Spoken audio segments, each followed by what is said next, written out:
নমস্কার, গোল টেবিল ফুটবলের বৈঠকি আলোচনায় আপনাদের সবাইকে আবার স্বাগত জানাচ্ছি। আমি তথাগত, আমার সাথে আছে স্বর্ণাভ। এই যে সিরিজ যেটার নাম কিনা ফুটবল ফান্ডা, সেইখানের মূল ফান্ডাটা আজকের হলো কে যাবে ফাইনালে। কে যাবে ফাইনালে? স্বর্ণাভ, তুমি কি সবকটা খেলা দেখেছিলে কোয়ার্টার ফাইনালের? হ্যাঁ, দেখেছিলাম সবকটাই। তুমি কি সেমিফাইনালেরও সব খেলা দেখতে চাইছো? হ্যাঁ, সবকটাই দেখবো। বায়ার্ন আর রিয়ালের যে প্রথম সেমিফাইনাল, সেটার প্রথম ম্যাচ হবে আলিয়াঞ্জ এরিনাতে। সেখানে আলোচনা করার আগে আমরা একটু দেখে নিই স্বর্ণাভ, যে বায়ার্ন কি করে সেমিফাইনালে পৌঁছলো। বায়ার্ন ভার্সেস আর্সেনালের যে ম্যাচটা, যেটা আলিয়াঞ্জ এরিনাতে 2-2 ড্র হলো, সেই ম্যাচের গতি প্রকৃতি নিয়ে তুমি যদি কিছু বলো। দেখো, ওই আমরা এক্সপেক্ট করেছিলাম যে আর্সেনাল আর বায়ার্ন মিউনিখের খেলাটাতে আর্সেনাল একটা ফেভারিটস হিসেবে যাচ্ছে। কারণ বায়ার্ন মিউনিখের আমরা যদি সিজনটা দেখি, তাহলে বায়ার্ন মিউনিখের সিজনটা একটু বায়ার্ন মিউনিখ আন্ডার পারফর্ম করেছে সারা সিজন ধরেই। এবং মাচ লাইকলি এই খেলাটাতেও বায়ার্ন মিউনিখ খুব একটা ফেভারিটস হিসেবে যায়নি। এবং কিন্তু যত খেলা এগোলো, আমরা দেখলাম যে বায়ার্ন মিউনিখের দলে যারা সিনিয়র প্লেয়ার্স, তাদের যে ইউসিএল এক্সপিরিয়েন্সটা এই স্টেজে, সেইটা গিয়ে একটা ম্যাটার করে গেল। ওই জন্যই কি ওরা পরের লেগেও 1-0 জিততে সক্ষম হলো?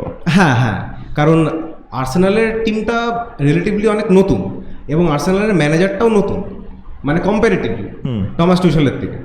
এবং আমরা দেখেছি যে টমাস টুশেলের ওপর এখন যে প্রেশারটা আছে, এটাই বোধহয় ওনার last chance to prove himself. হ্যাঁ হ্যাঁ। এবং বায়ার্ন মিউনিখ ফ্যান্সরাও এখন দেখছি যে if the rumours are true, then টুশেলকেই আবার ফেরত চাইছে। তো এটাই আমার মনে হয় টুশেলের একটা প্রমাণ করার জায়গা, এবং টুশেল বোধহয় প্রমাণ করলেন।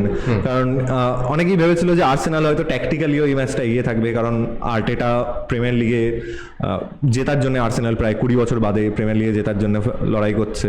ওদের কাছে চ্যাম্পিয়ন্স লিগের ফাইনালে আবার 2006-এর পরে যাওয়ার এই একটা সুযোগ ছিল, কিন্তু ওরা পারলো না। আমার মনে হয় তুমি ঠিকই বলেছো যে চ্যাম্পিয়ন্স লিগের এই পর্যায়ে এসে এক্সপিরিয়েন্স একটা ম্যাটার করে। কারণ বায়ার্ন মিউনিখের টিমটার দিকে তাকানো আমরা যদি দেখি, তাহলে 5-6টা এমন প্লেয়ার যারা এর আগেই 2021 সালে চ্যাম্পিয়ন্স লিগ জিতেছে।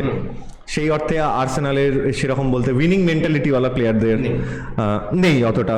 আমাদের যদি আমরা দেখি একদম ম্যাচের শেষ মোমেন্টে, যখন সাখা একটা কর্নার পেল এবং আর্সেনালের প্রায় সমস্ত প্লেয়ার বায়ার্নের বক্সে গিয়ে জমা হয়েছে, তখন সাখা এমন একটা কর্নার করলো যেটা কিনা ফার্স্ট ম্যানটাকে পেরোতে পারলো না। অ্যান্টি ক্লাইম্যাক্টিক একটা ফিনিশ হলো। এবার যদি আমরা আসি রিয়াল ভার্সেস সিটি, এই ম্যাচে দুটো ম্যাচেই বেশ ইন্টারেস্টিং ম্যাচ হয়েছিল। প্রথম ম্যাচটা 3-3, পরের ম্যাচটা 1-1। আমরা মূলত 1-1 ম্যাচটা নিয়ে আলোচনা করি, কারণ 3-3-এর যে ম্যাচটা, সেটার আর সেই অর্থে কোনো ভ্যালু থাকে না, কারণ পেনাল্টি শুট আউট অব্দি গেছিল। এই ম্যাচে 1-1 হলো কি করে স্বর্ণাভ? কারণ সিটি তো শুরু থেকেই ডমিনেট করছিল, এবং সেখানে আমরা দেখলাম খেলার বিপরীতে গিয়ে রিয়ালি প্রথম গোলটা আদায় করে নিল। দেখো, এখানে আমার মনে হয় যে রিয়াল মাদ্রিদ এবং কার্লো আনসেলোটি একটা প্রচণ্ড ডিসিপ্লিনড ফুটবল খেলার চেষ্টা করেছে। সিটির অল গানস ব্লেজিং যে খেলাটা, সেটাকে রিয়াল মাদ্রিদ খুব সুন্দর একটা, ঠিক বাস পার্কও নয়, আবার খুব বেশি অ্যাটাকিংও নয়, একটা বেশ ব্যালেন্সড ফুটবল খেলে রিয়াল মাদ্রিদ ওই পেপ গার্দিওলার খেলাটাকে সুন্দরভাবে কাউন্টার করেছে। কিন্তু তা সত্ত্বেও সিটি তো মুহুর্মুহু অ্যাটাকগুলো করছিল ডান দিক থেকে, বাঁ দিক থেকে, মূলত উইং থেকে। সেখান থেকে ওরা গোলটাও পেলো কেভিন ডি ব্রুয়নার। তোমার কি মনে হয় যে এই যে মাঝ মাঠের যে এক্সপিরিয়েন্স, ক্রুজ, মডরিচ, এদের কি এক্সপিরিয়েন্সটাই মেন হয়ে গেল আবার সেই বায়ার্ন মিউনিখের ম্যাচের মতো? হ্যাঁ, অবশ্যই। কারণ দেখো, রিয়াল মাদ্রিদের এখন যে টিমটা আছে, এই টিমটা বোধহয় 5-6টা চ্যাম্পিয়ন্স লিগ একসাথে এরা খেলেছে। কার্লো আনচেলোটিও মাল্টিপল টাইম চ্যাম্পিয়ন্স লিগ জিতেছে। তো এইটা একটা এই স্টেজে দাঁড়িয়ে একটা এক্সপিরিয়েন্স ম্যাটার করে। মূলত এক্সপিরিয়েন্সের জন্যই তুমি বলতে চাইছো যে ম্যাচটা বেরিয়ে গেল। কারণ আমরা দেখেছি যে সিটি চান্স পেয়েছে, কিন্তু সিটি সেই চান্সগুলো নিতে পারে। কারণ এর কারণ কি হতে পারে? নার্ভস। হ্যাঁ, তুমি ঠিকই বলেছো। কারণ যখন পেনাল্টি শুট আউট হচ্ছিল, তখন বার্নার্ডো সিলভার পেনাল্টিটা যদি আমরা দেখি, সেটা যেভাবে মিস করলো বার্নার্ডো সিলভা, সেটা নার্ভস ছাড়া আর কিছুই না। আবার অন্যদিকে লুনিন, হ্যাঁ, সেই কিন্তু নিজের নার্ভস ধরে রেখে দুখানা পেনাল্টি সেভ করে ফেললো। ঠিক আছে, Real Madrid versus Bayern Munich, তাহলে প্রথম সেমিফাইনাল আমাদের দুজনের মধ্যে। এটা বলতে হয় যে ইউরোপিয়ান রয়্যালটি, এরা একদম ক্ল্যাশ অফ দ্য টাইটান্স। দুজনেই মিলিতভাবে 20খানা চ্যাম্পিয়ন্স লিগ জিতেছে। দর্শক বন্ধুদের জন্য বলে রাখি যে এটা একটা যেহেতু ফুটবল ফান্ডা, একটা ইন্টারেস্টিং ফান্ডা হলো যে চ্যাম্পিয়ন্স লিগের নকআউট স্টেজে দাঁড়িয়ে Real Madrid versus Bayern Munich হলো সবচেয়ে বেশি বার খেলা হয়েছে, প্রায় 16 বার খেলা হয়েছে। 2012 পর থেকে কিন্তু আবার বায়ার্ন মিউনিখ এই একবারও হারায়নি। তো এইটা কি ব্যাক অফ দ্য মাইন্ড এই ম্যাচে চলতে থাকবে হ্যাঁ বায়ার্ন মিউনিখের প্লেয়ারদের? কারণ এরা তো অনেকবার রিয়ালের সাথে খেলেছে এবং হেরেছে। এটা চলতে থাকবেই, কারণ রিসেন্ট টাইমসে রিয়ালের রেকর্ড অনেক বেটার। তো এই মেন্টাল ব্লকেজটা বায়ার্ন মিউনিখকে ব্রেক করতেই হবে যদি তারা ফাইনাল খেলতে চায়। এখানে তুমি কি মনে করছো যে টমাস টুখেলের স্ট্র্যাটেজি কি হতে চলেছে? টমাস টুখেলের স্ট্র্যাটেজি আমার মনে হয় এই ক্ষেত্রে ওদের পেসি উইঙ্গার্সদেরকে ইউজ করতে হবে, এবং হ্যারি কেন একটা স্ট্রাইকার যে কোনো সময় ম্যাচ ঘুরিয়ে দিতে পারে, এবং ওনার সেই ক্যাপাবিলিটি আছে, ওনার ফিনিশিং বলো, ওনার ওভারঅল গেম প্লে। এবং তুশেলের ডিফেন্সকে খুব ডিসিপ্লিন থাকতে হবে, কারণ রিয়াল মাদ্রিদকে আমরা দেখেছি ওদের যা উইং প্লে, ভিনিসিয়াস এবং রড্রিগো, আর তাদের একটু পেছন থেকে জুড বেলিংহ্যাম, ভালভার্দে, এবার ওরা যখন ছুটতে শুরু করবে তখন ওদেরকে ধরা একটু কঠিন। তো ওদেরকে খুব ডিসিপ্লিন থাকতে হবে। একদম ঠিক কথা বলেছো। আমার মনে হয় স্বর্ণবর এই পয়েন্টটা খুবই গুরুত্বপূর্ণ একটা পয়েন্ট, যে যতক্ষণ না বায়ার্ন ডিসিপ্লিন ভাবে ডিফেন্ড করবে, যদি ফাঁক ফোকর পাওয়া যায় তাহলে রিয়াল মাদ্রিদ কিন্তু চ্যাম্পিয়ন্স লিগে ক্ষমা করে না। একদম। আরেকটা জিনিস যেটা আমার মনে হয় যে রিয়াল মাদ্রিদে এমন কিছু প্লেয়ার আছে যারা কিন্তু সেই হিসেবে সুপারস্টার নয়, কিন্তু দরকারের সময় তারা এসে প্রথম থেকে টিমের পাশে দাঁড়িয়ে খেলে এবং ম্যাচ বের করে নিয়ে চলে যায়। লুকাস ভাস্কেস, একদম লুকাস ভাস্কেস গত যে এল ক্লাসিকোটা হলো সেখানে লুকাস ভাস্কেস একটা গোল, একটা অ্যাসিস্ট এবং man of the match performance. এই ধরনের প্লেয়ার থাকা, নাচো এবং ভাস্কেজের মতো, যাদের কিনা আমরা বাংলায় বলে ইউটিলিটি প্লেয়ার, এই থাকাটা যেটা ম্যানচেস্টার সিটিকেও ভুগিয়েছে, যে এই ধরনের প্লেয়ার কোনো ওদের ছিল না। আমার মনে হয় এই ধরনের প্লেয়ার থাকা এটা একটা বড় অ্যাডভান্টেজ রিয়াল মাদ্রিদের কাছে। অবশ্যই। যদি আমরা দ্বিতীয় সেমিফাইনালটা দেখি, ডর্টমুন্ড ভার্সেস পিএসজি, ডর্টমুন্ড যারা কিনা অ্যাথলেটিকো মাদ্রিদকে হারিয়ে এই সেমিফাইনালে উঠেছে, অন্যদিকে পিএসজি কঠিনতম চ্যালেঞ্জ বলা যেতে পারে, আবার একজন ইউরোপিয়ান রয়্যালটি বার্সেলোনা, তাদের কাছে প্রথম ম্যাচে হেরে গিয়েও তারা কাম ব্যাক করে হারিয়ে তাদের ফাইনালে উঠেছে, এই সেমিফাইনালে উঠেছে। আমরা প্রথম ম্যাচটায় এই পিএসজি ভার্সেস ডর্টমুন্ডে যাওয়ার আগে একবার দেখে নিই স্বর্ণব, যে ডর্টমুন্ড ভার্সেস অ্যাথলেটিকো মাদ্রিদ ম্যাচটা ঠিক কেমন হলো। ডর্টমুন্ড প্রথম লেগে 2-1 গোলে জিতেছিল, কিন্তু পরের লেগে ডর্টমুন্ড 4-2 গোলে পর্যুদস্ত করলো। এর পিছনে আমার যেটা মনে হয় হোম অ্যাডভান্টেজ, যেটা খুবই ইম্পর্টেন্ট এরকম একটা খেলা, প্লাস ডর্টমুন্ডের হোম সাপোর্ট তো আমরা সবাই জানি, দ্য ইয়েলো ওয়াল। তারপর যদি খেলার দিক থেকে দেখি তাহলে ওদের নিকোলাস ফুলক্রুক খুব ফ্রি স্কোরিং আছে, আর জেডন স্যানচো ইউনাইটেড থেকে আসার পর এখন ফর্মে ফিরেছে অনেকটাই। প্লাস মানে ডর্টমুন্ডের এই কোয়ার্টার ফাইনাল খেলা আর বুন্দেসলিগার খেলার মধ্যে কিন্তু একটু পার্থক্য আমি দেখতে পেয়েছি, কারণ বুন্দেসলিগায় কিন্তু ওরা এতটা ওরা খুব শেকি, বাট এইখানে এদেরকে দেখলাম ডর্টমুন্ডকে যে কোয়ার্টার ফাইনালে ওরা একটু নিজেদের শেপটা মেনটেন করার চেষ্টা করছে, একটু পেশেন্স রাখছে, 3টে জোড়া পাস খেলছে, তো এটা ইম্পর্টেন্ট।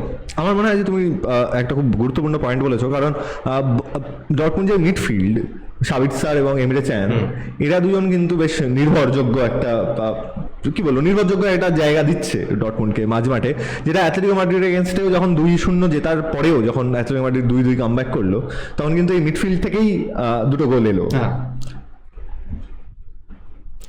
অন্যদিকে পিএসজি প্রথম ম্যাচে নিজেদের ঘরের মাঠে তারা হেরেছিল, তারপরে আবার তারা ফিরে এলো ক্যাম্প নেউতে অন্য একটা মাঠে। হ্যাঁ, ক্যাম্প নেউতে এখন ঠিকই বলেছে স্বর্ণব, রিনোভেশন চলছে, একটা অন্য মাঠে ফিরে এলো।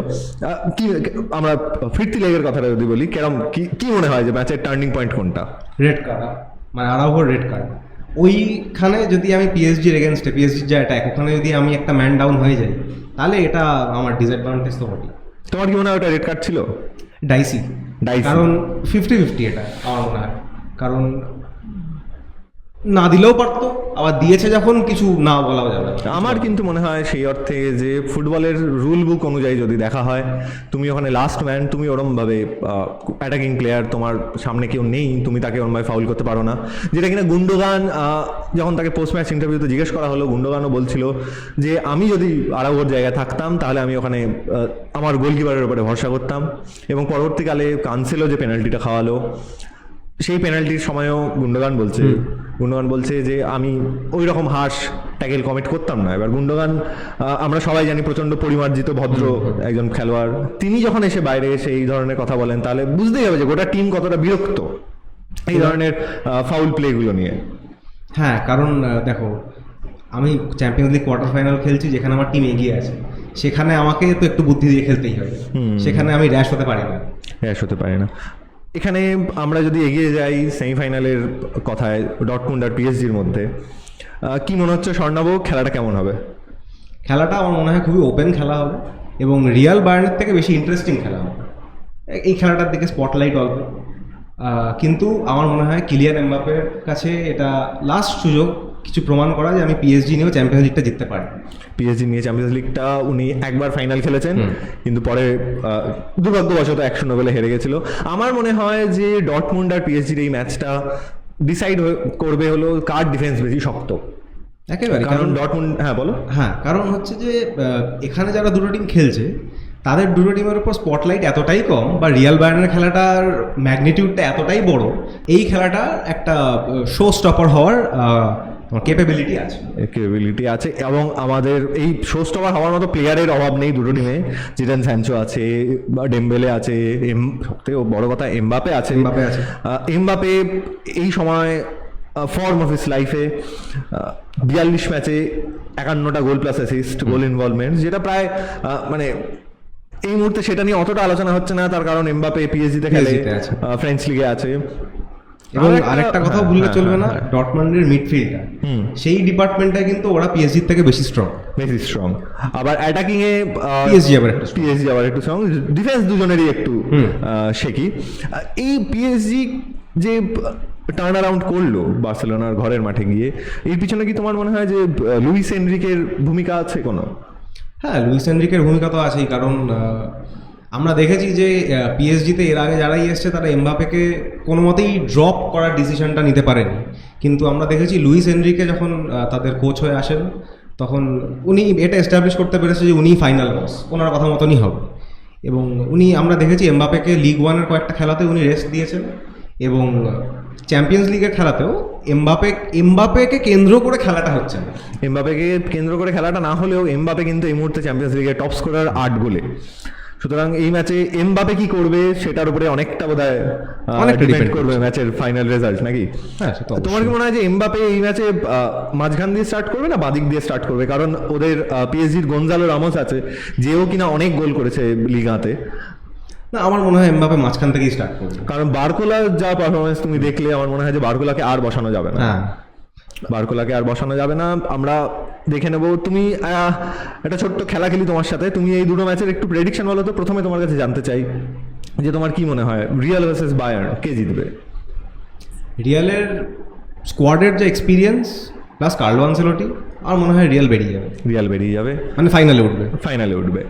আর অন্য ম্যাচটায় ডটমুন্ড ভার্সেস পিএসজির কোয়ালিটি ওয়াইজ, স্ট্রেংথ ওয়াইজ ডটমন্ডকে একটু ওভার পাওয়ার করছে, সো পিএসজি। তাহলে আমরা পিএসজি ভার্সেস মাদ্রিদ। এখানে Mbappe, if the rumours are true যদি হয়, তাহলে এমবাপে নিজের পিএসজি ক্যারিয়ারের শেষ ম্যাচ খেলবে রিয়ালের এগেনস্টে, যারা কিনা ওর আগামী এমপ্লয়ার হতে চলেছে।